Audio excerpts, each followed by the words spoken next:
Oh yeah! What is up, everybody? Welcome to the Killjoy Jake YouTube channel. Appreciate y'all for hanging out with me tonight. We're gonna be talking a little bit about horror movies, as we always do. Sometimes we talk about some other crazy shit too. Sometimes we talk about metal and wood, wooden dildos, random shit like that. Just all things that don't correlate. Who gives a shit? We're going to talk about a bunch of fun things tonight, though. Thank you for hanging out with me tonight. I appreciate it. We got Movies and Politics saying, hey, Jake, how's it hanging? What's up, my friend? And we got Gunner singing Dayman, which I love. One of my favorite songs. Dayman! Oh! I love it. Very good stuff, man. That cracked me up earlier. I was checking that out. I'm like, oh, man, no way. Ah, nice. Bill Cartwright is here. What's up, Bill? How's it going? Thanks for being a Killjoy cult member. Appreciate ya. Let's have a great stream. We're absolutely going to have a great stream. You know it, my friend. Thanks for being here, Bill. Appreciate ya. Wrestling God is hanging out, saying, if I would want to be an accomplice to any of these ghost faces, who would it be? I would probably want to be Roman's sidekick, especially after watching that Scream 3 assembly cut. he's a lot smarter than he seems to be. Especially with some of the shit he says at the end of that one. Wow. That assembly cut's pretty good. I'm seeing a lot of people say they don't like it. And I'm like, I think it made a lot of things way better. I'm excited to do a big video on it later this week. And speaking of that, Wrestling God is also saying, another question, do you see... Yes, I did. So I watched the assembly cut. Yes, Roman Bridger has some real... This is one of the things that I'm referencing here. He says that he's like, I'm not going to get arrested because Rena Reynolds' child would have been only 27. Like, I'm Roman Bridger. The public eye knows me as 36. It's like, oh, shit. If this guy's so smart, though, why did he set up a trap where he filled up a gigantic house filled with gasoline and expected people to blow it up with fire? That's my one thing where I'm like, I like Roman. Like, the assembly cut makes me like Roman so much more as a killer. But my God, like, his planning is so dumb. He's like, he comes off as the smartest ghost face in that third act, but the whole movie just doesn't really line up with that, which is kind of a shame. I think that there's an incredible middle ground between that new assembly cut versus the Scream 3 we all know and love. There's a middle ground there, like in between the cracks, where there's a killer Scream sequel that blows either cut out of the water, I think. But there are things missing from both sides of it that I feel like need to be in the story. So I'm like, oh, this is so close. It's so close to being amazing. So I'm blown away. It's really good. I think it's better than the Scream 3 we all know, personally. Besides some things. Well, I'll talk about that in the video soon, though. Sean Sheridan is throwing out a super chat there. Sean, I really appreciate your support, my friend. Thank you so much. Really means the world to me, Sean. Thank you. Before I even went live, you're already throwing something out. Thank you. What's up, RJ? How's it going? My energy rises up anytime you're on You Made My Day, Scream 7, and M3GAN 2.0, baby, let's go. Thank you, RJ. I appreciate that. You guys make my day, too. It's always fun to do this and talk with y'all about crazy horror movie things. Who's excited for M3GAN 2.0, too? I know we're all excited for Scream 7, but man, I'm excited for M3GAN 2.0 as well. 2025, getting that early on in the year. I'm excited. Michael Mins is hanging out with us. What's up? How's it going? What's up, Michael? Thanks for being a Killjoy cult member. As always, I fucking love that profile picture, Michael. I don't know if I've complimented you on that in the past, but my dad has, my dad made an album all the way back in like the 90s called Deal With It, from a metal band you've probably never heard of, little local Cleveland band. But it kind of looks like that profile picture, and that's why I especially really like it. It's like crazy faces and shit, and they're all like melded together, and it's all scary looking. And I love that. It kind of reminds me of that. So Michael, I really appreciate your profile picture. Thank you for showing up. You made my day with that profile picture. I dig it. Chris is hanging out with us too. How's it going? I'm fucking fantastic as always. 10 out of 10. I got to watch a new cut of one of my favorite movies from one of my favorite series. It was a lot of fun. Scream 3, man. What a trip. That's what she said, saying, hello, dudes and ladies. Hello. What is up, dudes and ladies out there? Castellar Daniel Garcia is saying, Art the Clown would mangle Ghostface and M3GAN in less than 10 minutes. I mean, I don't think anyone's arguing with you there. Art the Clown is pretty fucked up. Jesus.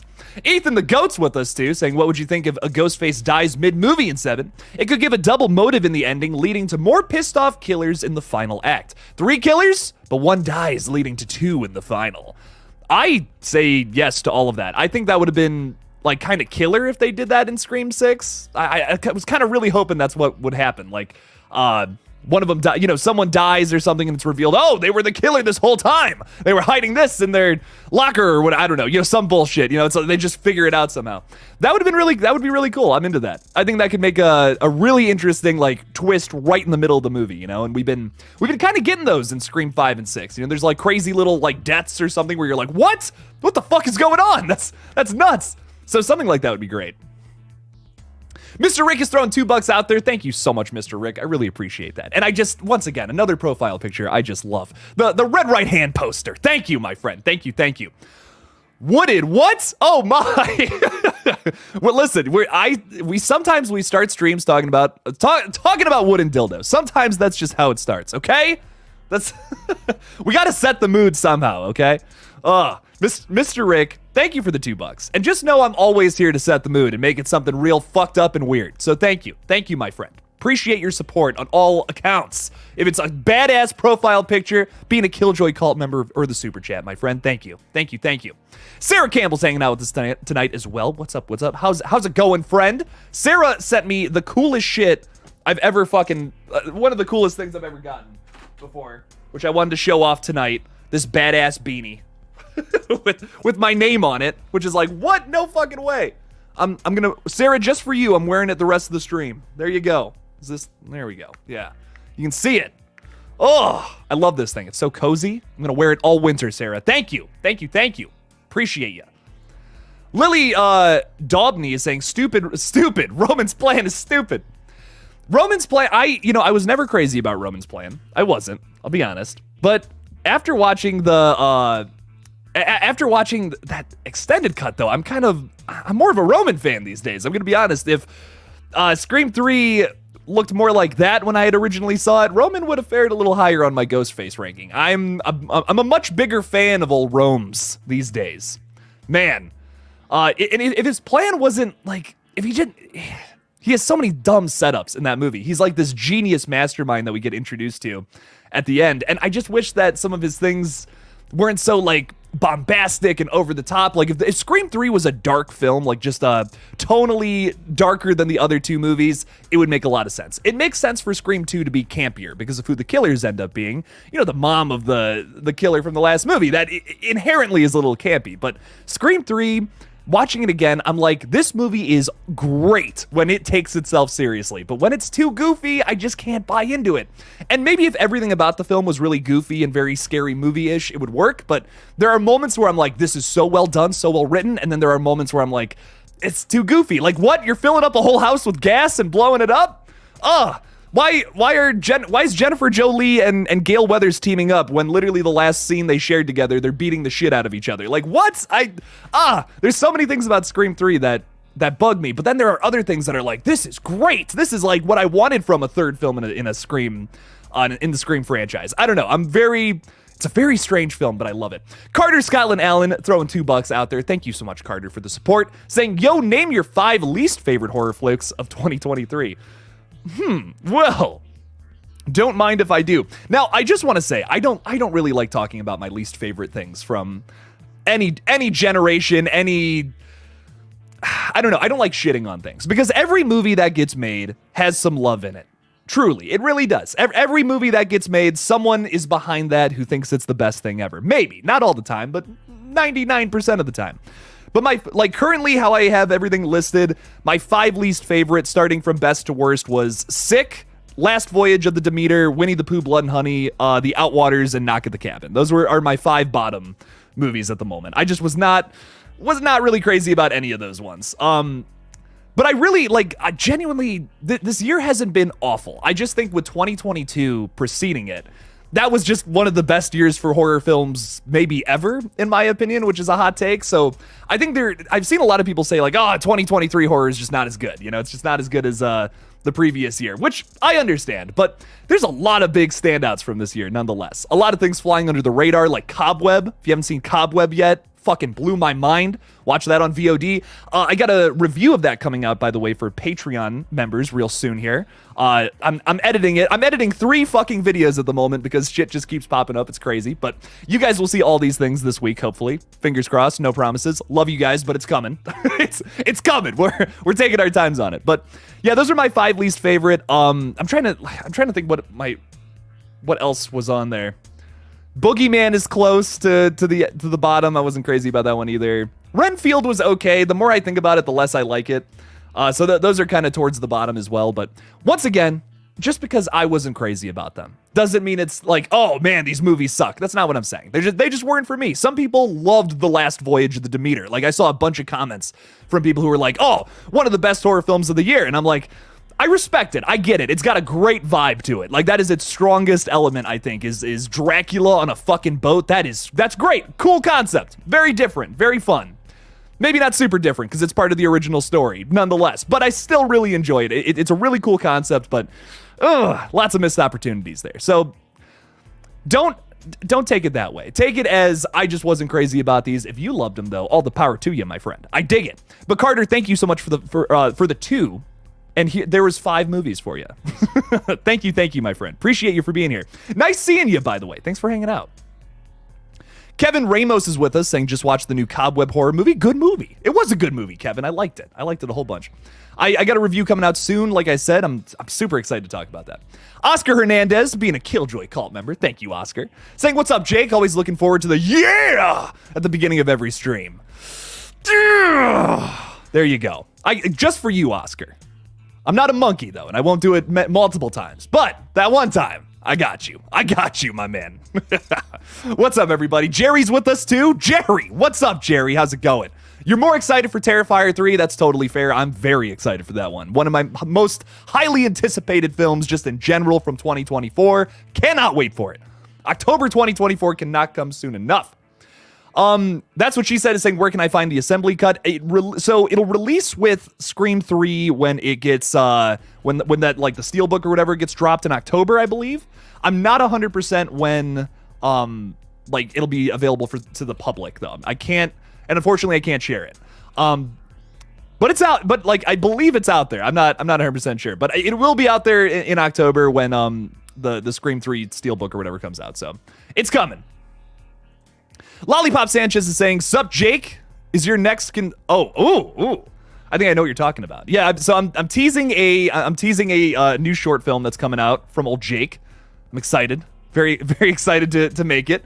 Oh man, it's definitely a horror film, I'll tell you that much. It's gross and nasty and fucked up. So hopefully you guys will dig it. I'm so excited to make it.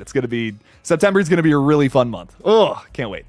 Villain Killin' Dylan is with us. What's up? How's it going? Thanks for being a Killjoy cult member. Toxic Avenger reboot. Finally, we got some news on that today. Holy shit. I feel like we've been talking about that in the background for such a long time, but finally we got some news on it. We got a poster. We got a shot. Got Toxie with his mop, which is a very different look for the character too. Instead of being, like, really big, I believe it's Peter Dinklage in the role, which I think is going to be it's going to be a different movie nonetheless. I'm excited to see it. That first look, like I said, looks very different from what we know, but I'm excited for that. I don't want the same old, that would suck. We don't want same old. We have that movie. It's in our back pocket. We can watch it whenever. We love Trauma, but I want to see a new take on it. And I'm excited that they're going that route, more on the edge of, hey, we're going to try something new with this. I don't want to see the same thing again. That's never been my vibe with reboots, remakes, requels, whatever. Don't just do the same thing. Hit me with something new. And it kind of seems like that's what we're doing here. I am drinking coffee, by the way, at almost 8 o'clock at night because I have a long night ahead of me. So that's where we are. That's where we are. But I won't bore you with my complaints.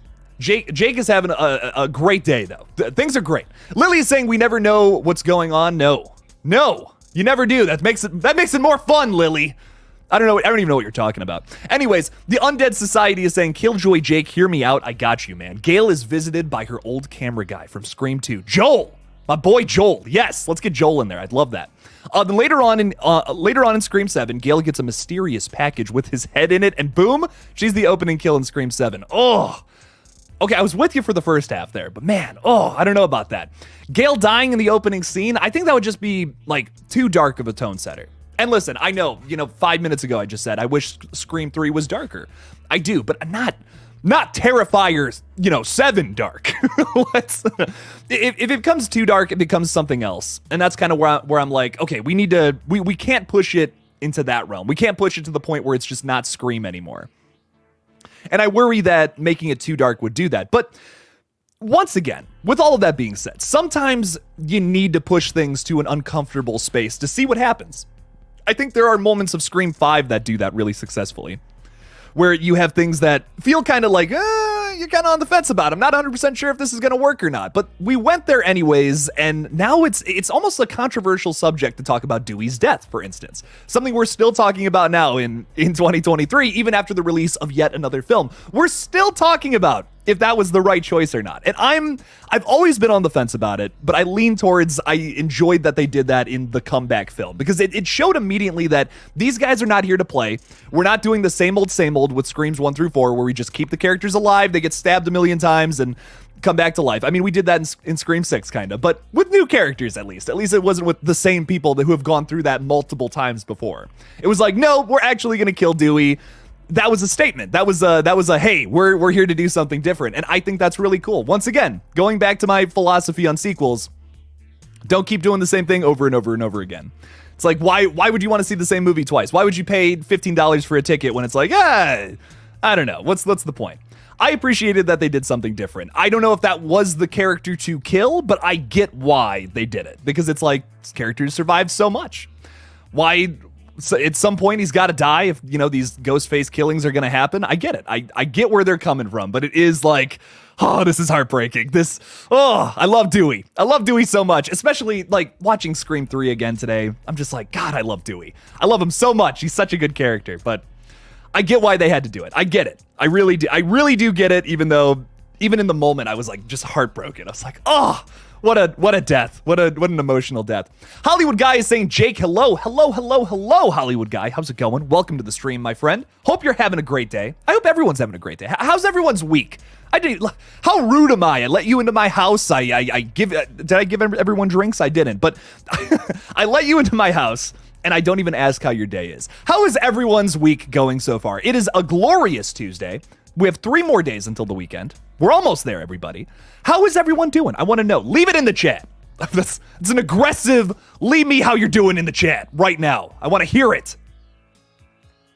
Carter saying 2022 truly was a great year for horror. 2023 is without a doubt lacking, but my favorites of the year are Beau. Oh, nice. I'm glad you liked Beau is Afraid, Carter. Shit, we got to talk about that. And Talk to Me, Scream 6, Sick, and Demon 79 on Netflix. Is Demon 79 that Black Mirror episode? Because I really liked that one too. That was Black Mirror season 6 kicked ass in my opinion. I loved every episode. Like there was, some that were definitely better than others, but I loved almost all of them. Really good stuff. Great list here though, Carter. I dig it. Good stuff. A lot of people really like Sick. I'm in the minority on that one. Ty Lee is saying, can't wait for your Cobweb review. It's the scariest movie of the year so far. Ooh, that's a hot take. I thought the ending was scary as fuck. Like really well done. Is it scarier than Infinity Pool or Talk to Me though? Ooh, that's I think that's really arguable because all 3 of those are shit up there for me. So I don't know where I would rank those. That's tough to say. Sarah Campbell has been a member for 9 months. Sarah, thank you so much for that support. I really appreciate you. And Sarah's saying, I will never shut up about Dewey's death. Sue me. I wouldn't want you to, Sarah. I wouldn't want you to shut up about it. That's what's so great about all this. We get to constantly go back and forth on it. And you know what? Here's the other thing about it. Like, at first I was like, I love this. This is great. I'm glad they killed Dewey because that's a statement. That's what I said when Scream 5 first came out. Then there was this period of time where I'm like, was that the right move? I really like Dewey. Now I don't know if that's going to work. And now I'm kind of back to, that was the right move. I go back and forth on these things, and that's okay. A lot of people we should go back and forth. We should see different perspectives of things and not just be like, okay, this is my definitive opinion on something, that's it. That's why we can rewatch movies. That's why there's a love to going back and watching something and like seeing it from a different side or something. So never stop voicing your opinion. Doesn't matter It doesn't matter which way you feel about something. Just voice it and see what other people have to say. And don't be rude about it too. I hate when people are like so rude about their movie opinions. It's like, no, put it out there and say it respectfully. But if you disagree with someone, hell yeah, put it out there.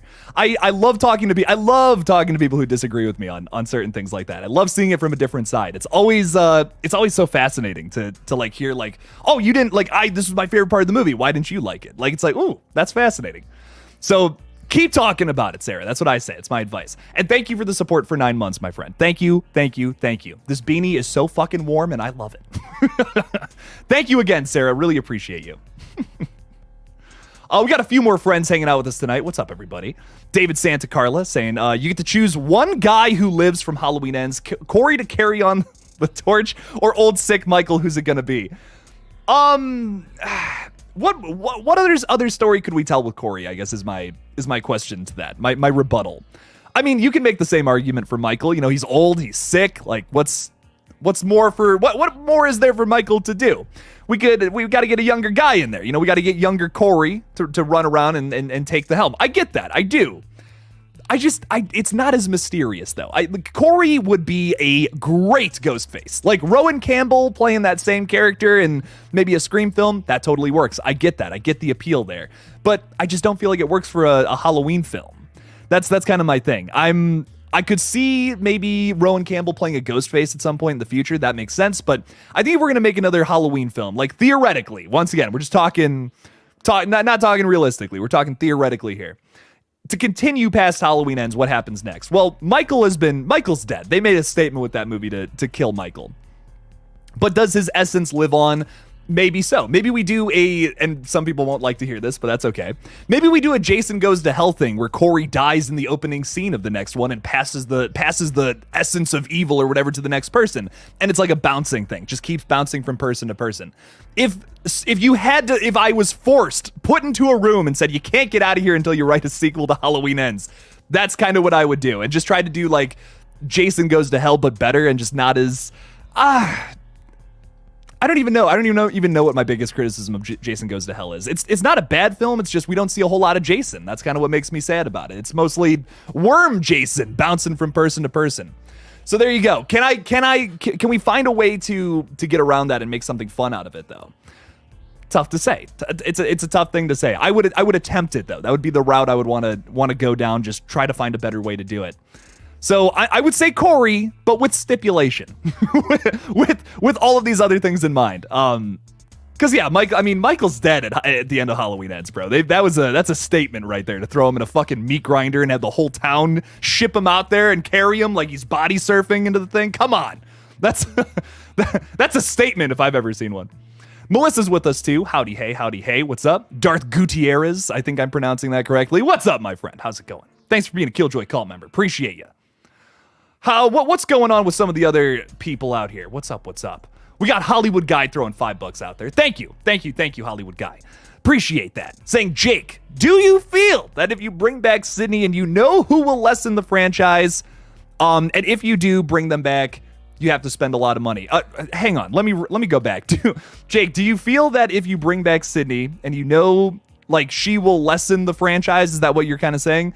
And if you do bring them back, you have to spend a lot of money. So like you're saying like don't bring Sydney back because it's going to be more money. It might make the franchise poorer to shift the focus from one character to the other. I think that there's a way to bring back Sydney without doing that. And it still could be something different than what we got in Scream 5. It wouldn't be exactly the same thing. I say you just have Ghostface going after everyone still surviving. Just everyone who's still alive, everyone who is still in the picture. But make that clear. Make that clear in a scene where we first are introduced to, the core four again, reintroduced, of course. Bring it back to them. They're figuring out about the mystery, whatever. Then Sydney gets attacked at, her home, her cabin in the woods, Seattle, whatever that could be. And then just make a point with the Ghostface conversation that Ghostface is going after everybody for some reason right now. All parties involved, including the legacy characters, including the the newer characters. Everybody is getting attacked for some reason. Has to do with whatever the Ghostface motive is this time around. That's what I would want to do, so that everyone is kind of a focal point. Everyone has a stake in it that isn't something that's the same from a previous movie. Like if if Sydney comes back to just help Sam Carpenter take down a new Ghostface, that's just Scream 5 again. I don't want to see Scream 5 again. I got to see that 2 years ago, and it was fucking awesome. I mean, almost 2 years ago. Time is relative, as they say. So I don't want to see them do Scream 5 again. Do something else. Do something brand new. Find a new motive for Ghostface to revolve around and bring all the characters back. It would be super efficient. It would be really fun once again to see Sydney back. And, you know, I don't hear enough people saying this. Can we pay the woman what she deserves? What the fuck? What? Can you imagine if like Tom Cruise came out and was like, you know what, they're not paying me enough money for Mission Impossible, the new Mission Impossible. I'm not going to do it. That would be insane. That would that would never happen. And that's not good. That's not good that would never happen, because it sucks that the reverse is happening and, you know, not as many people care. That sucks. So bring Sydney back for 7. She kind of deserves it. So let's do it. Let's see Sydney back in this movie, and let's have the focus be on both entities, which is possible. We have a rare opportunity in the Scream franchise to do that right now, and let's take it. Let's do it. Let's make it happen right now. Let's see what happens.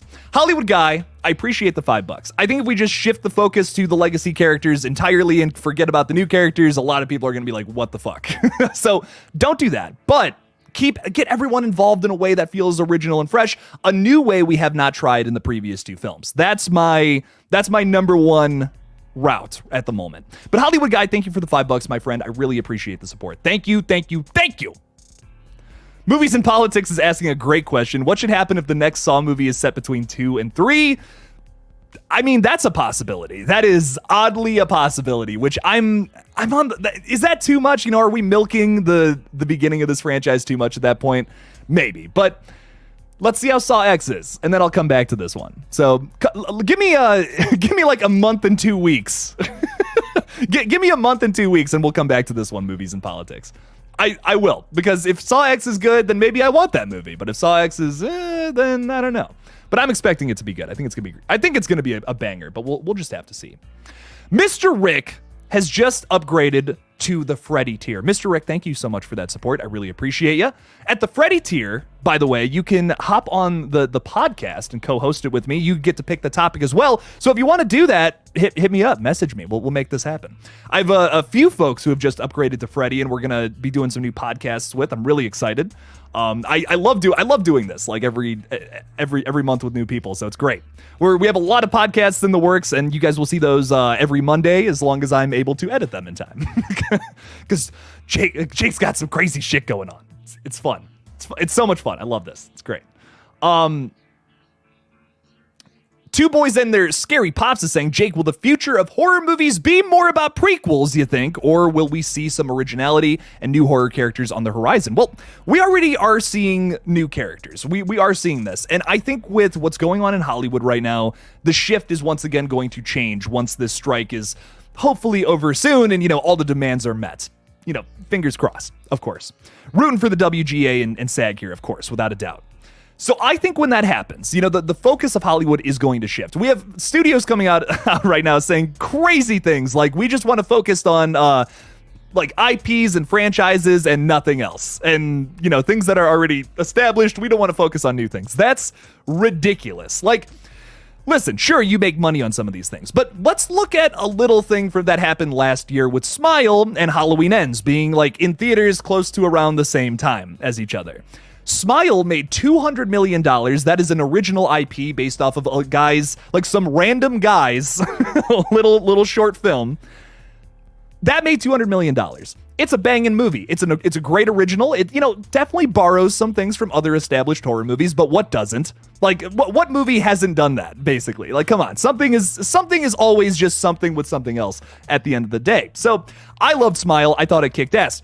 The new Halloween film that came out, I believe it was 2 weeks later, maybe 3 weeks. Things are fuzzy. 2022, October, that was almost a year ago. This brain can't remember that far in the past. That movie barely makes $100 million at the box office. Now, mind you, that was also because it dropped on Peacock simultaneously, which definitely hurt its box office performance. But the fact that it made twice as much as a franchise continuation in one of the biggest slasher franchises of all time, that's insane. Smile broke some big ground by doing that at the same time, as Halloween Ends, in my opinion. I think it's fucking crazy that we have people saying that they just want to focus on franchise continuations versus starting new things, because all of the new things that are being started that are good are establishing brand new franchises right now. Terrifier 2 has Terrifier 3 in the works now with a gigantic budget versus what they were working with the previous film. Fucking M3GAN 2.0 is coming out in 2025 because the first one did so damn well at the box office. We have Talk to Me getting a sequel as well, which is a killer original horror flick just from this year. There's so much original IPs that are like thriving right now. It's crazy that we have studios saying they just want to focus on franchise continuations when that is clearly getting stale. Not that I'm saying that about every franchise. Like, I think Scream could go on forever, personally. I'm not saying that about every franchise, but Scream could definitely go on for a little while. This is a great and very malleable IP that I would love to see more from. So, no, I don't believe the future is going to be just prequels, requels, continuations, whatever. We're not going to constantly be looking for different ways to continue franchises. We are going to focus, I think, more on original IPs moving into the future, but we might still be a little ways away from that, but we'll just have to see. Fingers crossed. I love that we are focusing on original horror, though, still. I think anyone who says original horror is dead is just not watching enough movies, in my opinion. But Mr. L has thrown $2 out there saying, I don't think we'll see Corey again ever. In all fairness, Mr. L, we were talking about a hypothetical situation a moment ago. I don't think we'll ever see Corey again either. And love or hate Halloween Ends, however you feel about it, the movie just wasn't received very well from the general audience. That's the big reason I'm saying that. It's not because, me personally, I hate Corey Cunningham. It's putting that aside. I'm just looking at general reviews of the movie and how it was received. I don't think we'll see Corey coming back anytime soon. It was also the third entry in a requel series, which that usually means that's where it gets put to bed for a little while. Look at the new Star Wars movies, Jurassic World, Halloween. Scream 7 will most likely be the last one for a little while. But who knows? You know, anything's possible. I remember the producers from Jurassic World before Dominion came out were saying like, we might do a fourth one if this one does well. But, you know, Jurassic World Dominion, sure, it did well at the box office, but I think it is easily the worst Jurassic Park film, personally. But Mr. L, thank you for the $2, my friend. I really appreciate you. Thank you. Let's... Who knows? Maybe anything's possible. You know, what if Corey comes back for more? You never know, man. It's a crazy world we live in. Denisha has been a member for 9 months. I really appreciate that, Denisha. Thanks for dropping by. Appreciate you. Saying, Jake, love you, buddy. It's been a great 9 months. I love you too, Denisha. Thanks for hanging out with me and all the other friends on YouTube that we got here. It's always a good time seeing you.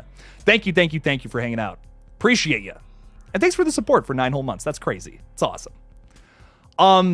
Wrestling God is saying, Jake, did you see the other extended Cinemax cut of Cotton Weary talking to the Ghostface Killer in the car with the girl voice? Yes, so that is part of the assembly cut that I watched. The opening scene is completely different and way better. Like, leagues. If that was the opening scene to Scream 3, I think I would like the movie way more. Like, the Scream 3 assembly cut, I think, ranks slightly above Scream 3, maybe even a little above Scream 2. I'm neck and neck. Like, Scream 2 and the assembly cut of 3 are neck and neck in my mind at the moment, for where I rank them. I really liked it. The only thing I wasn't crazy about with the assembly cut, which I'm going to talk about this more in depth in a video and, you know, less on the spot than how I am right now.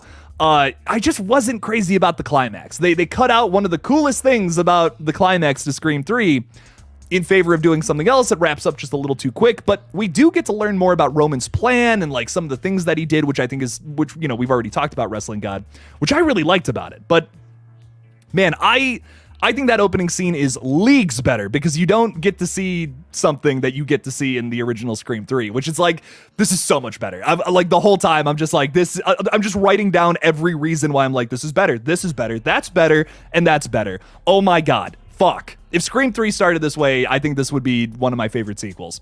But yes, I love that. I think that is just so much better than what we got. We also get some fun Ghostface questions, like questioning moments that are really cool about, you know, his girlfriend is named Christine, and then he's asked, you know, what's the horror movie about the car that kills a bunch of teenagers and all that? And he's like, Carrie, he's naming every C name in the book besides Christine, which is like the name of his girlfriend, which is so funny.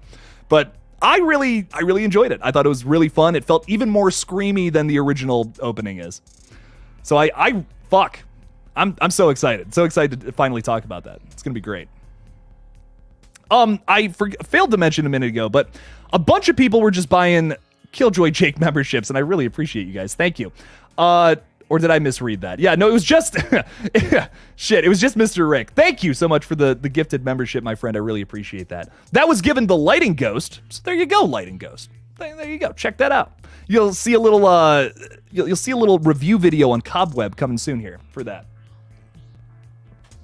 So excited to put that one out too, because Cobweb was a fun one to talk about. What a what a twisty horror film. Very good stuff.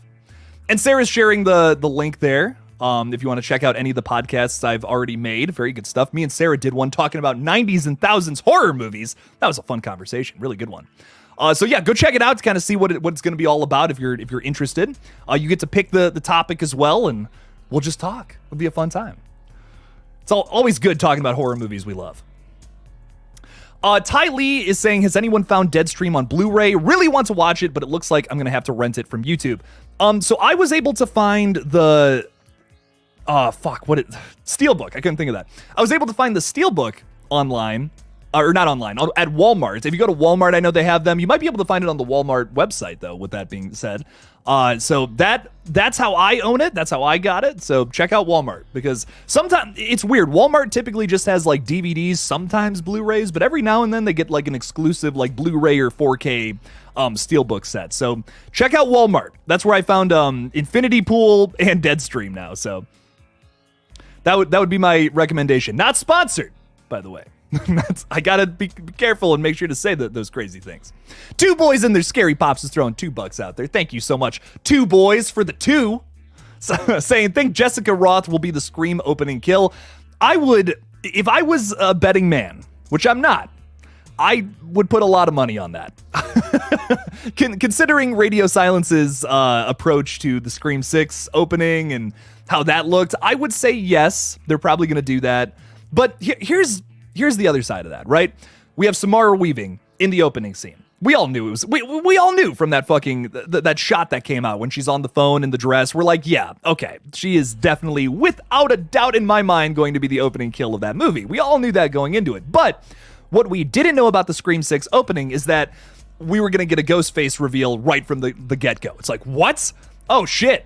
So I think that's why they made the person obvious, who it was going to be, the death. Like, okay, you know, we knew that was coming, but we didn't know the other side to it. So if they make Jessica Roth the opening kill, there's going to be something else about the opening scene that's brand new that we haven't seen before done in the franchise, is my guess at the moment. I think that would be really, I think that would be a really cool way to build, you know, off of what we already know and what we already expect. Because if it's just the scene where Jessica Roth gets a phone call and she gets stabbed, come on, like, didn't we just kind of do a parallel thing to that, at least in the previous film? Let's do something else here. Jessica Roth getting killed in the opening, but maybe she's a Ghostface, or, maybe she kills Ghostface. Something different. It's just an alternate path than what we've already seen, if we're going to go down that route. Or maybe Jessica Roth is the main player this time around. She's a main character running around. Maybe she gets killed as maybe she's our second kill or our third kill. Our CC Cooper, so to say. She gets thrown off of a fucking balcony. That would be crazy. Wow, that's super Happy Death Day, actually. And you're even using the same actress. That would be cool. I definitely want to see her and Catherine Newton in this next one, though. Two Boys and Their Scary Pops. I'll tell you what. Super excited for that, man. Thank you for the $2 again, my friend. I really appreciate you. Thank you. Mr. L is asking, how do I feel about these upcoming Alien projects? Thank you again for the $2, Mr. L. Thank you. I am very excited for it. I know that the show, there's a show and a movie coming out. I'm excited for the show. Don't get me wrong. I believe Noah Hawley is heading it, if I remember correctly. But Fede Alvarez is directing an Alien movie. And when that news came out, I lost my fucking mind. That was one of the greatest moments of my Killjoy Jake life. Talking about horror news, there's been so many things that I've been so excited to announce, like the Scream 6, oh shit, that's happening. That was so exciting. The Scream 7 announcement too was really exciting too. But Holy shit, the announcement that fucking Fede Alvarez, the Evil Dead 2013 guy, is making a new Alien movie, that's awesome for so many reasons. Not only is this guy a killer director, but he's a part of a franchise that, in my opinion, hasn't had like a killer movie in a very long time. The Alien franchise and the Terminator franchise are very similar in my mind. Like, I think the first two entries are so fucking good, and the rest of them are just middle of the road at best. And I think that's such a shame. Because the Alien franchise, I think, could be something fantastic. Same with the Terminator franchise, but you just have those two movies at the end of the day. Those are the ones where it's like, okay, at least we have these, but I think we could do more with it. And there's so many movies that have potential in both franchises that just don't stick the landing. I think Alien Resurrection is super underrated. It's not perfect, but underrated. Could have been better, but still has some good ideas in there. Same with Terminator Salvation. I think that movie is but it's like, okay, we've wanted this movie for a long time. The In the Future movie where we're finally fighting the fucking machines. Why have we not gotten that movie done right yet? I couldn't tell you. Like, if I was in charge of the Terminator franchise, I would not have made anything remotely close to Genesis or Dark Fate. Give us the damn movie In the Future. I want robot apocalypse, people shooting people, shooting robots, I should say. That's what I want to see. And with Alien, there's a very simple way to approach an Alien film that we just haven't done in a very long time. And it feels like Fede is finally doing that with this movie. It's a much simpler concept. Some people were even saying to the degree of, well, this kind of sounds like it almost kind of sounds like a slasher film the way they're setting this up with xenomorphs. Like, we're focusing on teenagers on another planet. Like, what? Some people aren't into that. I personally am, because it's like, this is different. This is going to be something special, I think. Very similar to the first two movies, but in a way that makes sense and doesn't just feel like ripping those off. Like, unlike some of those Terminator sequels, which are just trying to... 3 out of the 4 of them past 2 are just trying to do what 2 did in that franchise. Alien is trying something new here, is what it feels like, in my opinion, and that's cool. It's something new, but familiar, like very Alien 2 with different kinds of characters, and I'm interested in seeing that, whatever route they decide to spin that. So I think it's going to be good. I'm very excited for it, Mr. L. Cannot wait for a new Alien movie or a new Alien show, too, which is going to be fun. There's so many good Alien games, too, lately. I want to see a killer Alien movie as well. So, Mr. L, thank you for the $2, my friend. Cannot fucking wait. Cannot wait. Two boys and their scary pops is once again throwing $2 out there. Thank you. Saying Sam a vigilante hunting ghost faces down after Tara dies. I'm not gonna lie, this is my ideal Scream 7. Like, that would be 10 out of 10. Would love to do something like that. I think that's so powerful for so many reasons. The last film ended with Tara and Sam kind of resolving all of the differences that have been had in the previous two films. Like in Scream 5, we had Tara and Sam completely outside of each other's lives, and it's mostly Sam's fault because she handled the situation kind of poorly, but in all fairness, that's a pretty fucking crazy situation. I get why Sam reacted the way that she did. But now it was time to mend that with her sister, and she does in Scream 5. It's like, cool, nice. Now there's a new problem arises for Scream 6, where now Sam is going the opposite route. She was not involved with her sister's life at all. Now she's too involved in Scream 6, and they come to a conclusion there. It's like, okay, you got to let me go. Tara's like, listen, I get it, I appreciate it, but you're being too much. You're smothering me right now. I think she even says that in the movie. And then Tara, literally gets let go in the third act, and then it's like, okay, we're resolved. Everything's good. Denouement, as they say.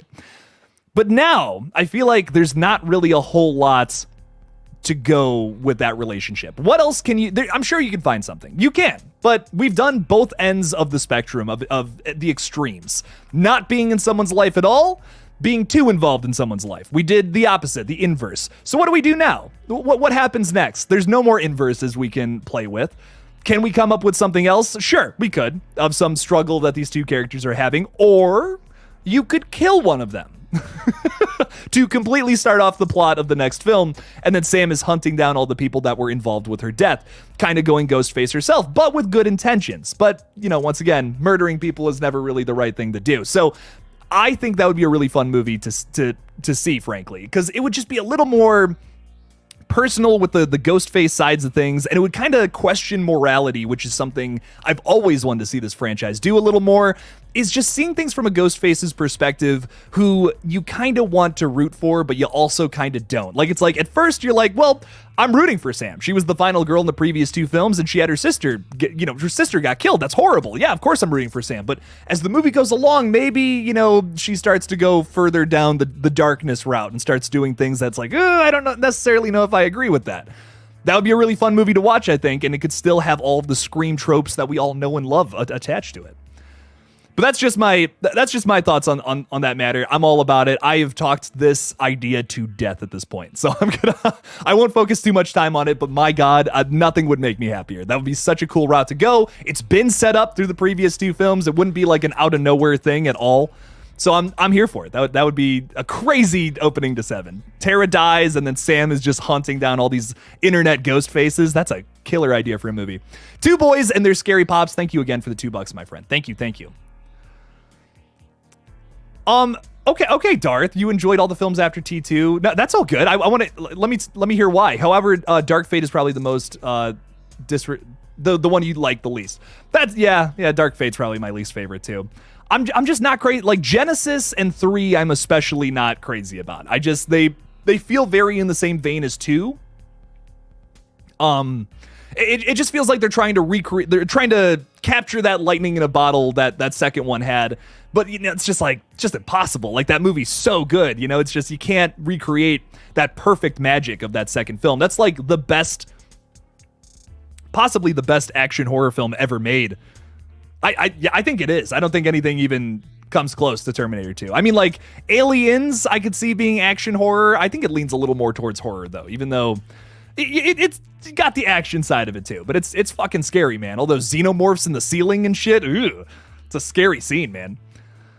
But I don't know. I think the Terminator sequels, I've always been on the fence about. Terminator 2, great. Terminator 3, kind of just an extension of 2 that feels unnecessary. And same with Genesis. I'm like, I don't know if this is necessary. But Salvation, I've always felt like could have been a great movie. I'm like, okay, this is a different concept, and I like seeing the future side of things. It's just also not super well executed, had a lot of production issues, and I think that video of Christian Bale is fake, if I remember correctly, but not 100% on that.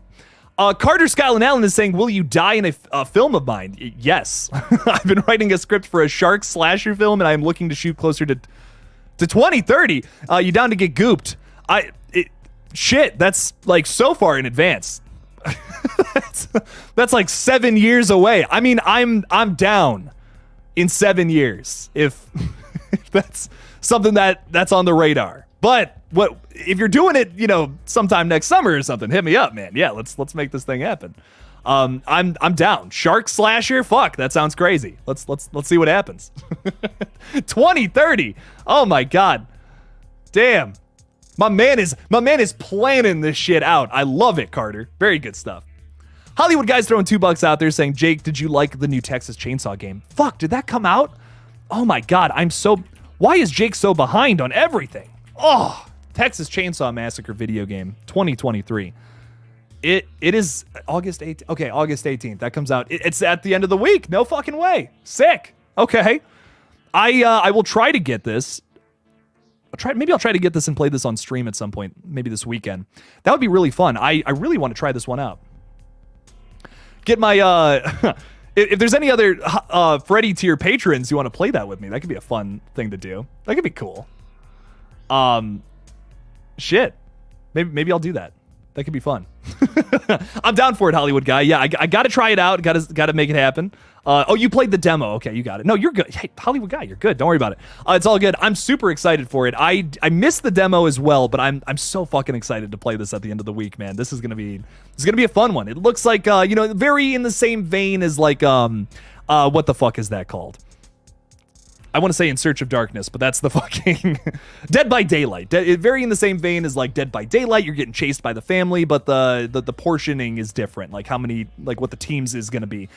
A certain number versus something else. Not, instead of one killer, I think it's like 3 versus 4, if I'm remembering correctly. So it looks like a fun game. I'm excited for it. And the Killer Clowns from Outer Space game, I might be even more excited for.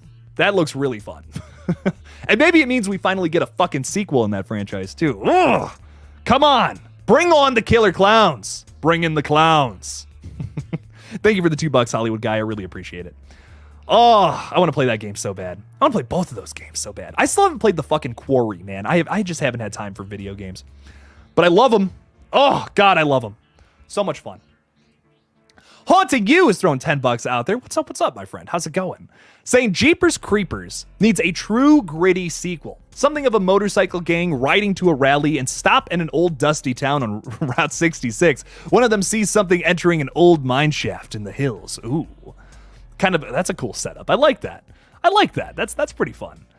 I'm all about that. I think, like, let's once again, I'm always talking about the realistic side of things. That's so boring. Fuck that shit for a second. Let's throw out the real world aspects to this, because, like, listen, unfortunately no one's going to touch the Jeepers Creepers franchise at this point. There's been so much controversy with it. It's just one of those things that I feel like is going to be dormant for a very long time.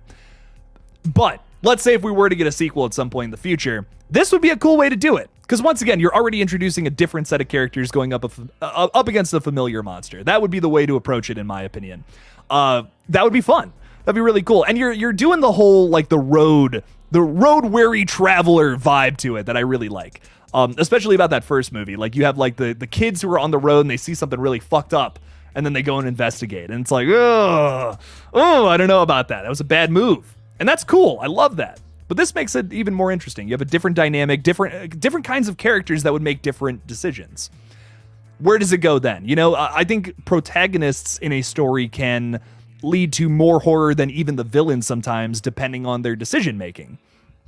This is a good example of that. Like, like a motorcycle gang would make different decisions than a bunch of teenagers. They wouldn't just well, maybe they would, but you got to set it up correctly. Maybe they would go into a hole in the ground that clearly has, like, blood and bodies at the bottom of it. Maybe they would, but I need to know why. And there would be a different reasoning versus, a pack of teenagers versus a pack of motorcycle riding dudes with mustaches and bandanas and shit. What's the difference there? Why are we going into this thing versus a bunch of teenagers? That would be a fun thing to explore and find out. So yes, I'm very interested in that. That would be very fun and very scary. A cool setting too. Old mine shafts in the hills. Ooh, something could collapse and break someone's leg as the creature starts coming after them. Ooh, that'd be good.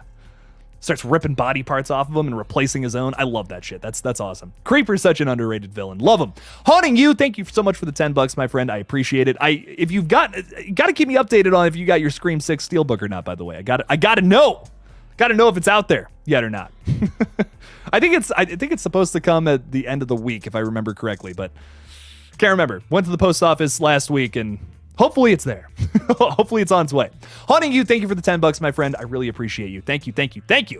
Got to do another giveaway stream too. That was a fun one. I don't know what do we want next. I do want to do the Scream 3 Steelbook. I do want to give that one away next. So I will have a stream about that probably in October when that drops. I believe that's early October. Ooh, if I remember correctly. I want to say like October 3rd, but that sounds wrong in my head for some reason. But I'm very excited for that Steelbook. I believe it will include the extended cut of Scream 3, if I'm remembering that correctly. There's so much shit. There's so much shit going on behind the scenes right now. It's impossible to keep it all together. Chris is saying can't wait for Maxine, Terrifier 3, and Nosferatu.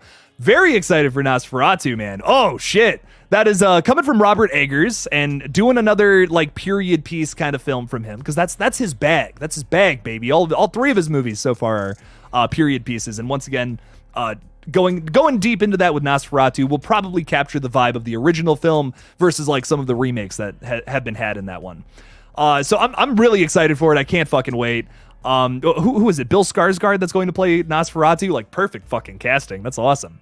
Terrifier 3, of course, and Maxine. Oh, dude, I'm so excited. Maxine is going to be fucking sick. Pearl and X were some of my favorite horror films from last year. I can't wait to see what happens in the continuation finally. We've seen the story in the prequel. Now it's time for the sequel, essentially. What a fun way to set up a trilogy, too. What do we think is going to be the best movie out of that franchise, too? Because I'm leaning towards Pearl, just overall. Like, haven't seen Maxine yet. I know a little bit about what it's going to be about, but I think Pearl might be the number one from that whole franchise. It's going to be tough to say, though, until we see Maxine, because even though I got some plot ideas and, tone and feel and execution, All comes down to actually watching the movie. We can only speculate so much until we just actually see it and get a feel for what this shit's all about. So I'm excited. I'm predicting right now Pearl is going to be my favorite, though, but we'll just have to see. It's a tough thing to say at the moment. Heedshot, what's up, saying, who do you think the person in the bathroom is from the Saw X trailer? I think it's Daniel Matthews. Think about it. Hit me with a why. Who do I think is in the bathroom? I know, okay, I tell you this. I think that Costas Mandalore is the person at the beginning. Who do you mean in the bathroom? I'm trying to remember in the trailer when there was a bathroom scene. I remember Amanda's reveal. I remember all the crazy shit at the beginning with Costas. I think it's Costas Mandalore. Mark Hoffman talking all that crazy shit. My friend, I unfortunately am got a miss. I got a miss here in my head. The bathroom sequence, man. I remember some of the traps too. Like you got the fucking, the eyeball one, which is great. I loved that. The electrocution, like brain surgery one. That was fucking cool. I'm excited. I don't know how many cameos we're gonna get in this. I think a lot of people are expecting like some crazy, a bunch of characters from the past to return. I think it's gonna be like John Kramer. We got Amanda Young. Costas Mandalore, Mark Hoffman, of course. I don't think it's going to be too many other people, but I mean, you got a point about drawing from, more characters who are alive at this point in the Saw timeline. You got a point there. We might see some other, underrated people. Hit me with a why though on that if you got something. I got you. Dart is saying, hey Jake, I'm a big fan. I think you are at this point my favorite horror content creator on YouTube. Thank you, Dart. I appreciate that. Have you ever seen a movie called Macabre from 2009 or Creep 2004? No one talks about them. I've seen Creep from like 2013. I have not seen Creep 2004. I know that's a different movie though. I have heard of this one. I've just never actually watched it. Creep 2004. I don't even know what this one's about if I'm being frank. Party-loving Kate wakes up in a London tube station to find the place locked up and deserted. With no choice but to stay there until morning, Kate soon finds that some things are much more frightening than being alone as she heads into the labyrinth of tunnels beneath the city, pursued by an unknown attacker. Ooh, shit. $35 million budget. Holy shit, that's crazy. I gotta watch this movie. I've never seen this. I've heard of it. Never seen it, though. Sounds very Midnight Meat Train-y to me, which I like. And Macabre 2009, also not one that I've seen, unfortunately. Shit. Or Macabre, if you want to pronounce it that way. Why the fuck not? Macabre. Corn on the Macabre. Is saying, what is this about? 2 people and 3 friends, because I can't pronounce those, are hunted and slaughtered one by one by a murderous family. I love it. I love it already. Simple, sweet, to the point. Nasty. This is a foreign film, too, I believe. Okay. Gonna have to check out both of these. Macabre and Creep. I'm writing them down right now. I'm sure these are Tubi movies. I have a feeling I'm gonna find these on Tubi, which I love. I love finding a weird Tubi movie, man. You guys ever see Triangle? I know I bring this up a lot, but Triangle is such a good movie. No one talks about that, and I did a review of that recently. It's like, fuck, this is fantastic. Why does no one talk about this? Creep 2004. I think I missed out on a lot of Thousands movies because this was a time when I was growing up just getting into horror. My folks were always really into horror films too and showed me a bunch of weird ones when I was growing up. But, when I was super young in the Thousands, my parents were raising me and all that. They didn't have time to watch a bunch of horror movies. It was more about the kids' movies. So my dad showed me like a bunch of like 80s and 70s horror. I think that's why like early 80s and like late 70s horror has always been one of my like favorite time periods for the genre, just because like it's very nostalgic to me. That's what I grew up with personally, was like those kinds of movies. The Exorcist, Evil Dead, Friday the 13th, like those kind of movies. Like it was kind of what I was watching when I was growing up a little more, with some exceptions, of course. The Descent was one I watched a lot when I was a kid, which is really fucked up. That's such a scary movie. Oh, man. 2 boys and their scary pops, throwing $2 out there again. Thank you again, my friends. Appreciate you so much. Saying, what is your top 3 underrated horror movies? Underrated, I think that from the 2010s, just in general, one of the most underrated films that truly no one talks about ever, which I don't fucking get, is Upgrade. Upgrade is so good. And I think it might be Lee Winnell's best film that he's directed. Maybe not written, but The best one he's directed, like, for sure. I fucking love it. It's so scary. It's so good. It's got a great twist. I think it's one of the best, like, dystopian technology horror films ever made, like, without a doubt. No one fucking talks about it too, which is such a shame. Upgrade is so good. If you have not seen it, it's got a jaw-dropping ending, which is like, oh, no way. Oh my God. I don't know. I love when, like, I love when things can tie in thematically to something, but still have physical consequences. And that is what that movie does, like, with a chef's kiss. Man.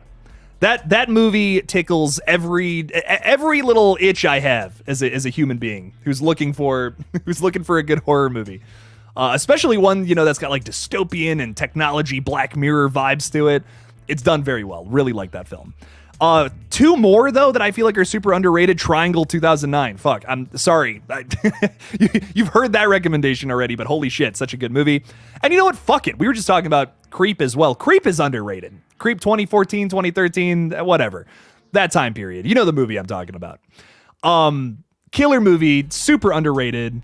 Also, no one talks about it. I don't get it. 1 and 2, killer horror movies. Like some of the best found, like both of those I would put in my top 10 found footage movies of all time. Without a doubt.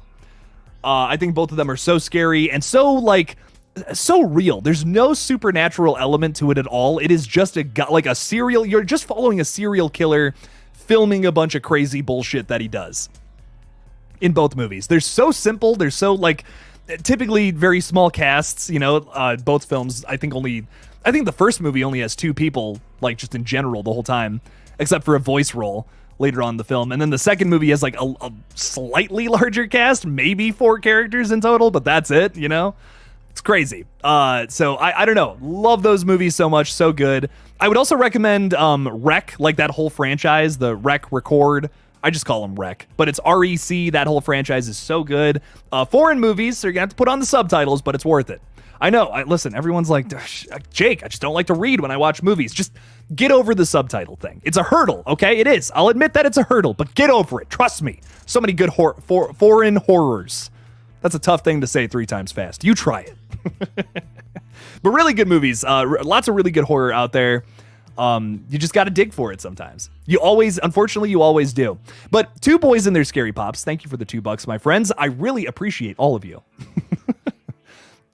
Mr. Ellis throwing $2 out there as well, saying upgrade the Venom film we never got. So good. It is very similar to the Venom vibes. I think that Upgrade is just better than both of the Venom movies with Tom Hardy by a long shot. And it's kind of a similar thing, pretty much. It's basically the same concept, yeah. Much more horror-oriented, much more like technology-focused too, and it's got a dystopian vibe to it. It's kind of got like the same aesthetic as something like Blade Runner, or I'm trying to think of another good example. Maybe like Cyberpunk, like something like that. It's all kind of got the same vibe, but I love it. I can't get enough of it. 100 more movies like that and I won't be satisfied. Mr. L, thank you for the $2 though. I really appreciate that. Great. That's a great point. It basically is a killer Venom film. It's a symbiote, at the end of the day. It's kind of the same thing. Ashley is saying need to check out that movie. Yes, absolutely. Ashley is also rewatching all the Paranormal Activity movies. Oh, that's got to be fun. Revisiting those is a really good time. I go through them every now and then. They used to scare me so bad. Me too. When I was a kid, those scared the fuck out of me. Oh, but they're fun movies though. Sarah's saying, damn, I finally watched Happy Death Day and now I have to watch Triangle. What did you think? Oh, you liked it. Very nice. Have to see the second now. Very, very cool. Very cool. Nice. I'm glad you liked it, Sarah. Very good stuff.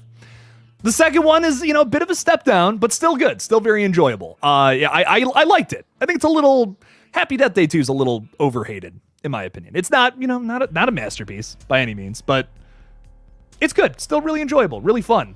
Really fun character work they do in that one too. That I really appreciated the character work personally, but twist,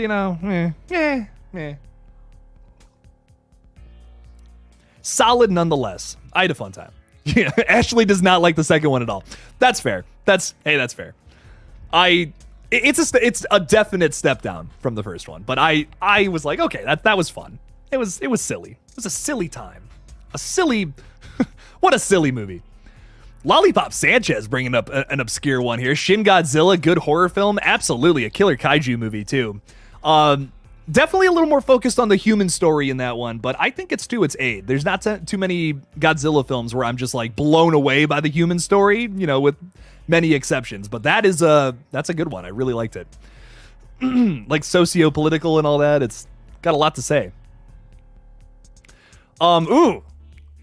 Great question. Gerardo Alvarado is asking, how do you feel about a Happy Death Day 3 being totally just horror, dark as shiz? I like that, Gerardo. I'm game. I'm fucking game. I hope Blumhouse fucking makes it, you know?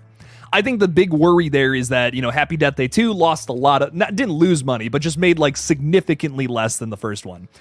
I am spitballing big time. This is not, you know, I'm going to look it up actually. That's how not confident I am about this. But Happy Death Day from 2017, I think it made like something over 100 million on once again, you know, a very minuscule budget. Oh, how much money did this thing make? I got to look it up. I'm sorry. No one wants to watch a guy just fucking looking up shit, but okay. Well, it's not coming up. That's fine. Well, it probably made a bunch of money, is my guess. But the sequel, which was made for double the budget, only pulled in like 65-ish million. So like, that's why I think that's why they decided not to make a third one. But Happy Death Day 2 set it up for another movie. So I'm hoping we finally get it. And I agree. I think they should go like just dark as fuck for the next one because they went a little sillier with 2. So for the next one, dive deeper into that insanity. Let's see it. Let's see it happen. I'm right. I totally agree, Gerardo. Let's make that happen. That's what she said, is saying, Jake saying that the Paranormal Activity movies were released when he was a child makes me feel like such an old man. I was young when these came out. They scared me, man. I'm trying to think. I watched Paranormal Activity 2 first. That's what I remember. I watched that one first at a friend's house, and I was like, oh, that ending was so spooky. I loved it. Those movies build atmosphere so well. I think that's what I like about them the most. Are they the scariest films I've ever seen? I don't know about that. But the atmosphere that they create, I think, is just so well done and so spooky, even though they take place at like this idyllic house setting for the majority of the films. You know, it's always gorgeous settings with juxtaposed with this like terrifying thing happening to the characters involved. And I love that. I love that about the films. Love a good juxtaposition, as they say. Johnny Hideout UK is throwing £5 in there. What's up, Johnny? How's it going? It's always nice to see you come and hang out. Saying, good to see you. Life is good again. Very nice. Very good stuff. Do you believe the new Halloween trilogy rumors? For some reason, I can't bite that hook. Also, maybe too much too soon. I do agree about that. Oh my God. That's so funny. I agree. I think it would be too much too soon because we just got a trilogy. Like literally, last year we wrapped that up. What I will say though, Johnny Hideout UK, is that I don't think we should do another trilogy, but I would be down for one more just Michael-focused Halloween movie.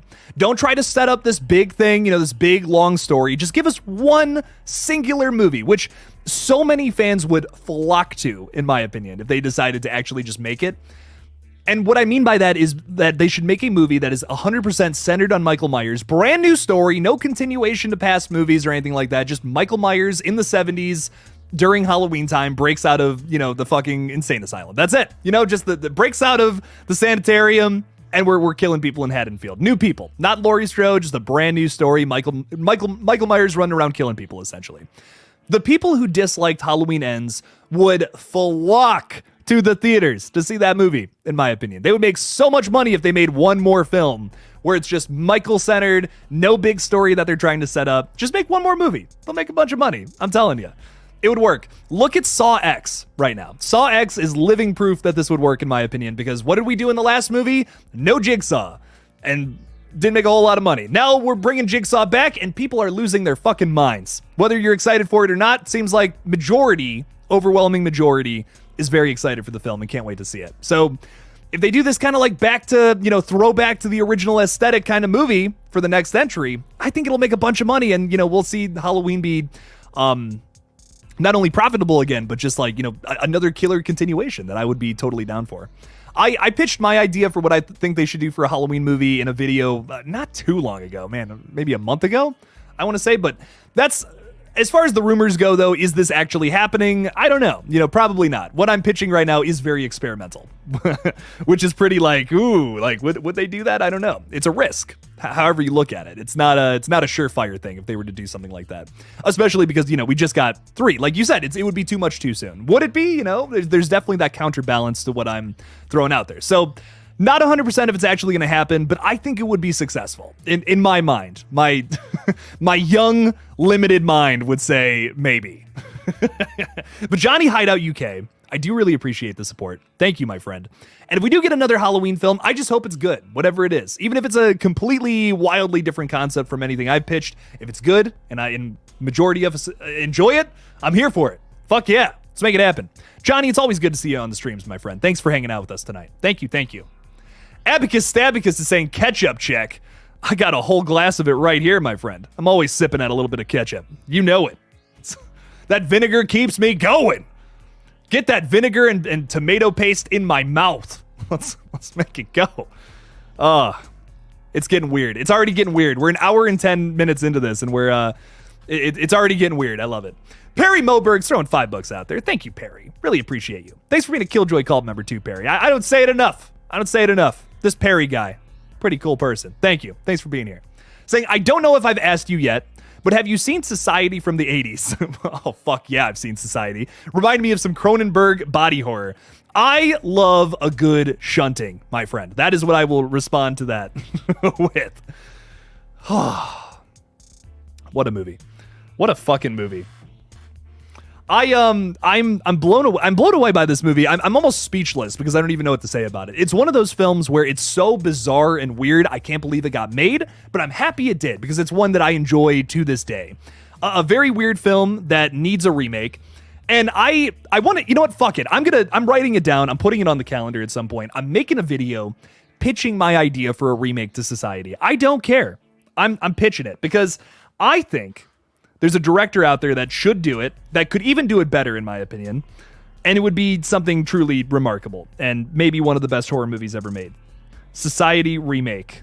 Writing it down. Because that movie's fantastic, don't get me wrong, but it could use a remake. I don't think it's perfect. I think it's near perfection. But could you imagine if Brandon Cronenberg did a remake of that? That's all I'm saying. Listen, his dad remakes The Fly, and it's one of the best horror movies ever made. I love the original Fly. It's fun. But holy shit, that remake is an 11 out of 10 banger. What if Brandon Cronenberg remakes that movie in his own way? Like Society, that would be so cool. Oh, it'd be so fitting too. Like with his style too. I think that works a little better for Brandon versus David, even though of course David would do a great job. Can't wait for his next movie, The Shrouds, as well. But yes, I love that fucking movie. It's one of my favorites. Like just, from body horror, that subgenre. It's so weird. It's got a great fucking ending if you haven't seen it. So I recommend it. Not for people who don't like gross campy shit though. Like that's just my cup of tea. Gross campy shit is my personal favorite. Gross campy dark shit. It's got to be a little campy. It's got to be a little dark. Got to be a little bit a little wacky. Love me a wacky movie. So very wacky. Perry, thank you for the $5 though, my friend. Keep watching Society and hope that someone makes a goddamn remake of it. Bill Cartwright is saying, hey, Jake, how's it hanging? It's hanging a little to the left. Do you think we ever see a Scream video game, one that's connected to the movies? I would say yes. I would say with how horror video games are popping off at the moment, video games are going through this like renaissance right now too of being made into movies. So like video games are popping in many different areas right now. I could definitely see this happening. But I wouldn't hold your breath on a Scream video game. Right now we're focusing on movies, and typically how things like to go is when something's hot, it's like we release a movie, we release like merch and weird promotions on the side and all this shit. But then when all the movies are done, you see a bunch of fun stuff kind of come out in the wake of it, like a video game. So I imagine after Scream 7 comes out, maybe shortly after, we could see a video game pop up, which would be a lot of fun. I think that would be very cool. Let's see that. Let's see that happen. Let's make a video game work. That'd be really fun too. Do a Quarry style thing, like Until Dawn, where you're making decisions for characters and that determines who Ghostface is. That would be fucking crazy. Spin King Entertainment is throwing $20 in there. Spin King, that kind of support means a whole lot to me. Thank you so much. Thanks for hanging out tonight. Really appreciate you. Saying I'm excited to get a snow version Get a snow version in Scream 7. That would be a lot of fun, a snowy setting. For the Scream 7, the movie will be great starting off from the hospital with Gale for Ghostface to finish her off. Ooh, that's crazy. So you're kind of pitching like, have it start off right where we left off from Scream 6 and just have fucking Ghostface get in there, wipe Gale's face across the floor, essentially. Damn, that's brutal. It's brutal, Spin King. Holy shit. That would be crazy. What a dark tone setter that would be. I'm so on the fence about doing something like that. I'm very like I'm open to it. I'm open to killing a legacy character in the opening scene. Going back to Terrifier 3, going back to Scream 3, we have Cotton Weary dying in the opening scene. Technically a legacy character. Yeah, he's a legacy character. Fuck it. It would make sense at this point to kill him, because look at Scream 2's issue moving into Scream 3. We had a lot of characters that survived both films that are now, main characters, main players here. Not as much as we do now, which is an even bigger problem today. But we had a lot of characters to knock off. So what do? We knocked one of them off right in the intro. And, I don't think there was more story to tell with Cotton either. I think that was a good place to end that story and, kill him off and get a good kill right at the beginning. Cotton went from, convicted of a murder he didn't commit to then doing a bunch of shady, weird stuff to become famous across 2 movies. And I think that's a good arc for him, and that's where it should end. He gets exactly what he wants, and he dies because of it. Bam, poetic. It's great. If you look at his whole arc, it's like, that was really well written. Very nice. But then moving into 7 now, with some of the characters we have currently, who's a good match for the opening scene? We could kill Danny, sure, but would it make sense? It depends on how it's framed, I think. Like Danny getting killed, Gale getting killed, any of these characters. Why are they getting killed by Ghostface first? That's a big question. That's typically determines the tone of your overall movie. Like killing Cotton Weary in the opening scene for Scream 3 is very important for many reasons. He's the opening kill of Stab 3, in universe. So that's why he gets killed first by Roman.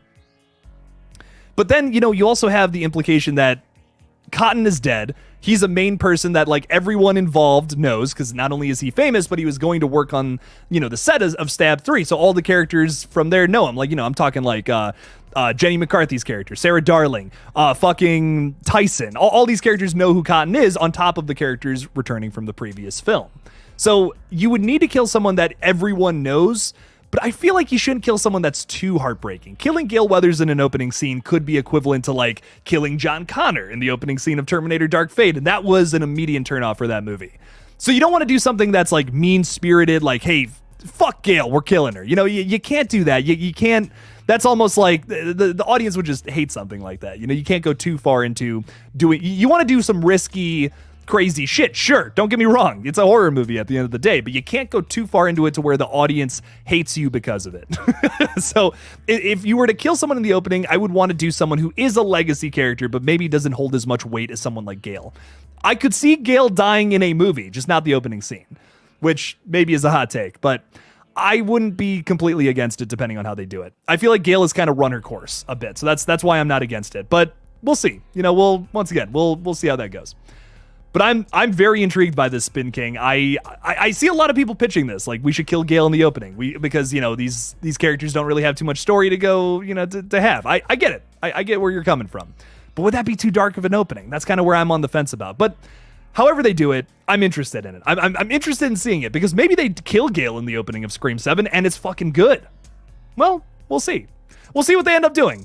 I'm excited for it nonetheless. Spin King, thank you for the $20, man. That's crazy support, and I really appreciate that. Hollywood Guy's throwing $2 out there, saying Society or Faculty. Definitely Society. I like The Faculty. It's a very fun movie. Also got a really good twist to it as well. I'm not gonna lie, it fooled me. I was like, oh, it's definitely that person for a while, and then at the end I was kind of like, wait, no, it's not, and then it's that person the whole time.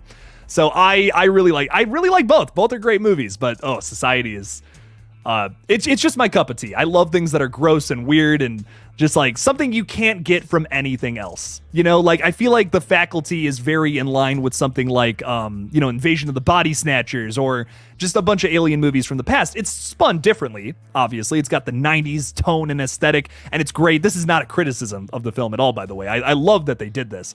It's basically, late 90s Invasion of the Body Snatchers. That's awesome. That's really cool. It's fun. I love doing shit like that. That's always a good time. And honestly, out of all of the post-Scream movies that are kind of have a similar format or formula, this is one of my favorites. The Faculty's way up there. But Society is just, you can't get the feeling you have from Society from anything else, in my opinion. So that's what's so specific and weird about that one that makes me happy as a horror watcher, as a horror consumer. Ugh. But Hollywood Guy, thank you for the $2 again, my friend. Thank you. You guys are the best. Seriously. Thank you. Thank you all for the super chats tonight. The support means a whole lot. Thank you. These are weird times for all movie people in general, so the support does mean a lot, more than ever right now. So thank you. Thank you. Mr. Rick throwing $2 out there again, saying, I'm going to watch Cobweb tonight. Very nice. It's super cheap on YouTube. Like, I think it's only like $6. So if you want to watch it, I highly recommend it. Got a limited theatrical run, which is a shame in my opinion. I'm actually going to look this up right now because I really want people to watch this movie. This is one of the best horror flicks of the year, in my opinion. Cobweb 2023. Hang on. This is going to be so worth it. It's $6.99, baby. $69 USD. US dollars. I could not recommend this movie more. I think it's a bunch of fun. It's very fun. It keeps you guessing, and the answer to all of your questions is not exactly what you think it's going to be. And I really, really appreciated that about the film. So I won't say any more than that. I don't want to spoil it for you guys. Go check it out, and I will have a review of this on Patreon very soon here. Most likely in the next 2 days, but don't hold me to it because I am editing 3 videos at the moment that I want to get done at some point soon. So shit. Too much is going on, but it's fun. We love it. Mr. Rick, thank you for the $2, my friend. I appreciate it. Ethan the Goat is asking what my Halloween costume this year is going to be. I don't know. You're going to be a Nevermore Academy student. That's fucking awesome. Nice. Your costume's badass. I got to see it, Ethan. That's fucking sweet. Have I been up to Spirit Halloween yet? No, it just opened for me. Like literally like 4 or 5 days ago, it just opened. So I'm going to get up there as soon as possible because I got to make this place look all fucking cool for Halloween, baby. It's kind of, it's my time of the year. It's my 1 month where it's like a YouTube algorithm is just like, okay, Jake, 11 months out of the year, it gives you the finger. But October, okay, we'll let you hang out a little more this time of the year. And I'm like, thanks YouTube for the 1 month. But yes, I am going to make it look all pretty around here. So we got to celebrate. It's October, baby. It's the one time of the year where it's not weird to watch horror films, which is upsetting that any time of the year it's weird to watch horror films. That's upsetting to me. We got to change that. Horror films are awesome. Fucking love them. Come on. Darth is saying you're right. Cotton's death is poetic. I wish he would have had a longer screen time though. Oh, dude, you gotta watch the Scream 3 cut though. I think you'll like it because I like the opening kill in Scream 3. It's good, but way better than the extended cut. Holy fuck, it's good. I already answered that. Thank you though, appreciate it. I didn't even answer it, Ethan. I'm sorry. Fuck, Ethan. Sorry. Hang on. I got so excited about Spirit Halloween, I forgot. Halloween costume this year, genuinely. I don't know what I'm going to be, but I remember I made a joke in 2020. I dressed up as Mr. Incredible from The Incredibles, and I don't think anybody found that funny. They were like, "Oh, you're Mr. Incredible. Okay, cool." I'm like, "What? That's so funny because I'm not a horror character. That's funny. I guess it's not that funny, so I'm going to be a horror character this year." I don't even know what I'm going to do for Halloween yet. Like, I have not figured that out. I've been working on a short film and a feature at the moment, so I just got so much on the brain. But I will have something fun planned for that night. I believe it's a Tuesday this year. Oh, I'll have a stream. There we go. We'll have a whole ass stream. I'll give away a bunch of crazy shit. It'll be fun. I want to do a giveaway stream every month. Those are fun. I love giving away things to people. And you know what? Speaking of which, I'm going to give away something right now. So, to my friends out there, who likes the movie Nope from last year from Jordan Peele. If you go to universalredeem.com, you've heard me say this too many times over the course of the past 2 weeks, you can get a digital download code for it right now. So go get your engine started and get ready on that website for a code. I'm going to answer a super chat real quick, and then I'm going to read it for you guys. Haunting You's throwing $5 out there. Thank you again for the support, my friend. Saying, how does Midnight Meat Train 2 sound? Bradley's, what's his name? Bradley Cooper. Bradley Cooper's Leon is the new butcher, different train, hideout, and bag of tools. Or maybe keep it in the same city. I'm not against that, because that would be so much fun. But how, a big part of that movie is the twist. Is like what ends up happening at the ending. Would you be able to recreate that magic?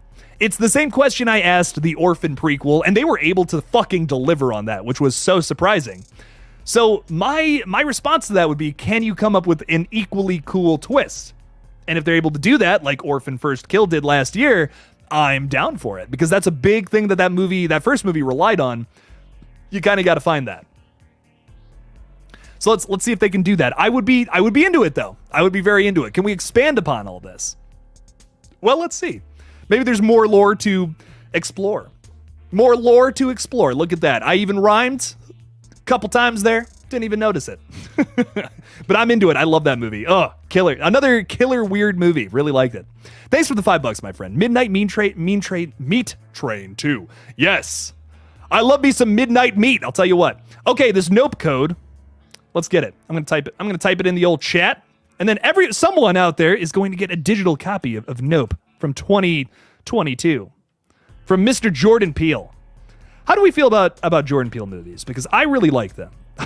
I'm a big fan of these bad boys. And I know some people are not crazy about them because they're a little sillier sometimes, but they got some commentary as well.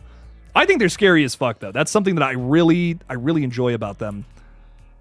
That feels very, is that a 1? That's a 1. Okay. I don't know. For whatever reason, they really appeal to me. I think they're a lot of fun and super scary and different. Something you don't see every single day.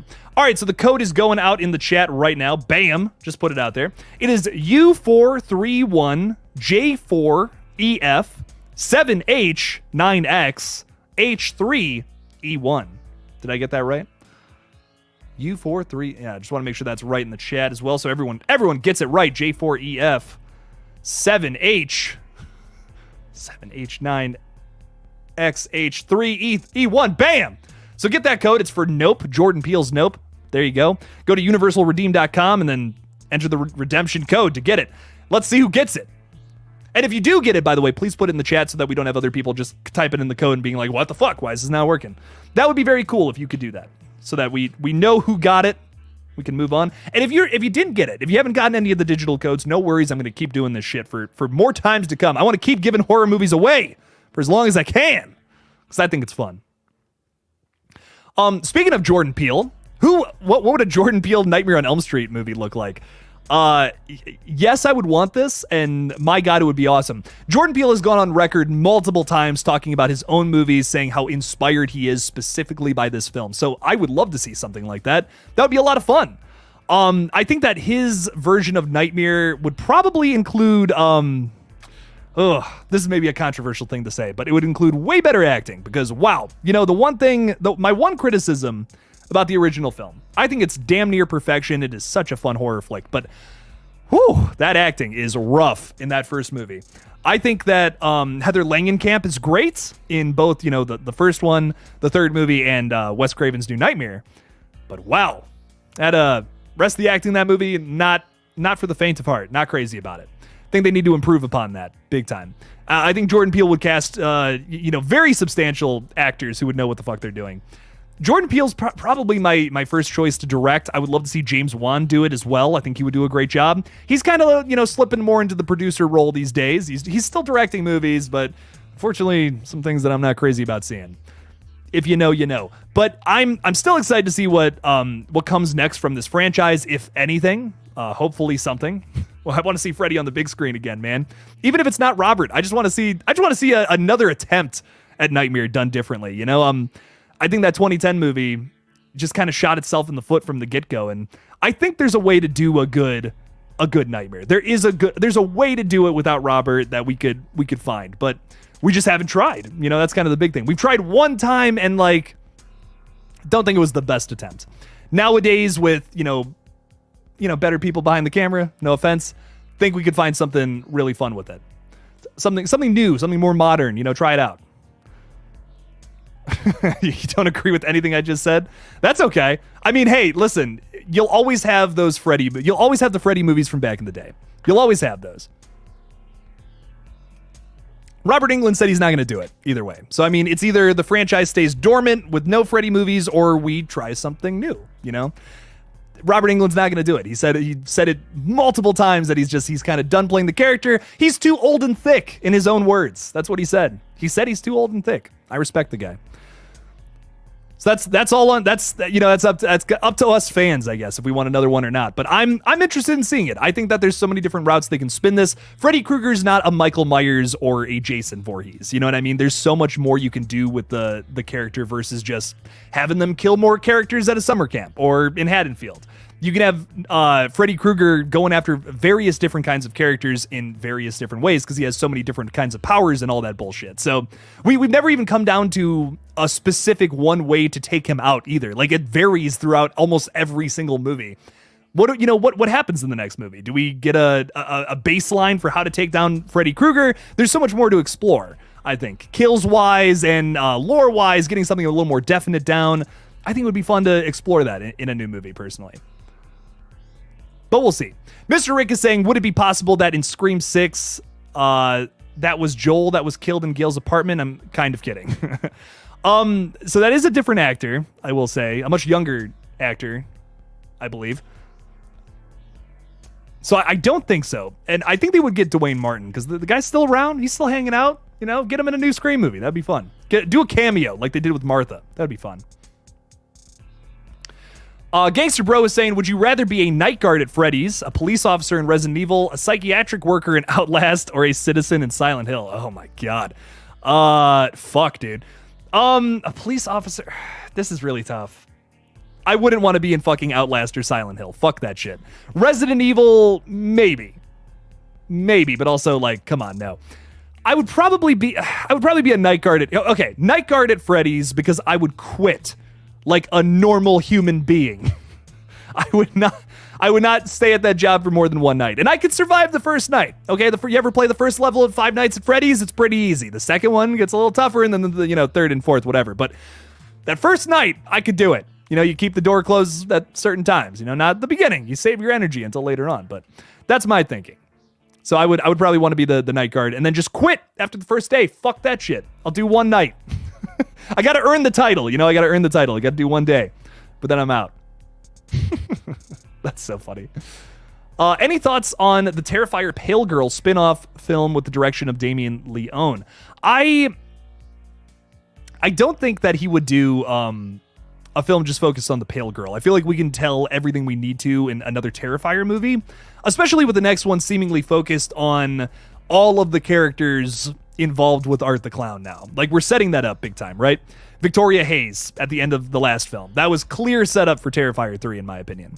It's why it's set up as a after the credits scene versus, actually part of the movie. I think that's kind of the route we're going, is we're going to talk a little more about this character, Victoria Hayes, and Art the Clown, of course. And maybe most important of all is going to be the father character to Sienna, who died before the events of 2. So I think that's kind of the route they're going to go for the next movie, but I could be wrong. Maybe we do a spin-off movie. I wonder what Damien's plan is with the franchise overall. I know in the past he said he wants this to go on for a little while, for at least like 2 more movies. We'll probably see a Terrifier 3 and a 4 is my guess. But what comes next? I don't know. We'll have to find out.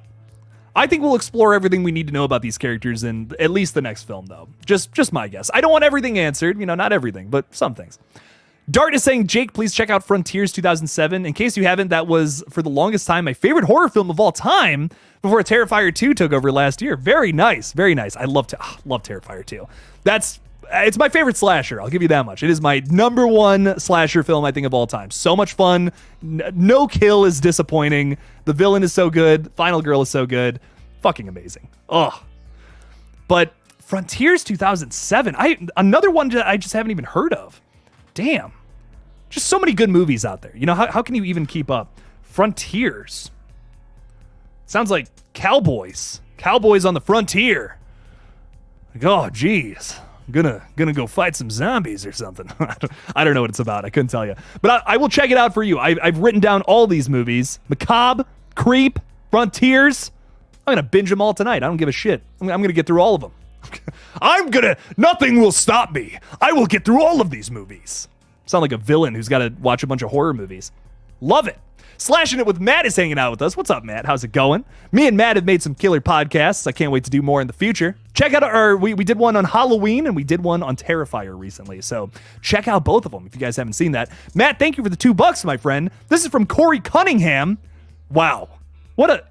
I've said some things about that fella, but I'll tell you what a remarkable young man right here. Corey Cunningham, thank you for the $2. I say too much shit about you. I really do. You're too much of a gentleman. Thank you. What a kind thing to do, Mr. Cunningham. Mr. Cunningham, yes. Thank you for the $2, man. I really appreciate it, man. That's great. I love it. How can I be mad at Corey? He's just making it rain right on my face. Oh, that's how I like it. Right on the face. Anyways. Ashley is saying, I will never forget watching Terrifier 2 for the first time while wrapping Christmas presents. That's a whole fucking vibe right there. Holy shit. Wrapping Christmas presents, it's probably like really sweet, wholesome things, and you're just watching like some teenager get eviscerated on screen by Art the Clown. That's a whole vibe. That's a juxtaposed vibe. I love it. Love it, Ashley. Oh, that's funny shit.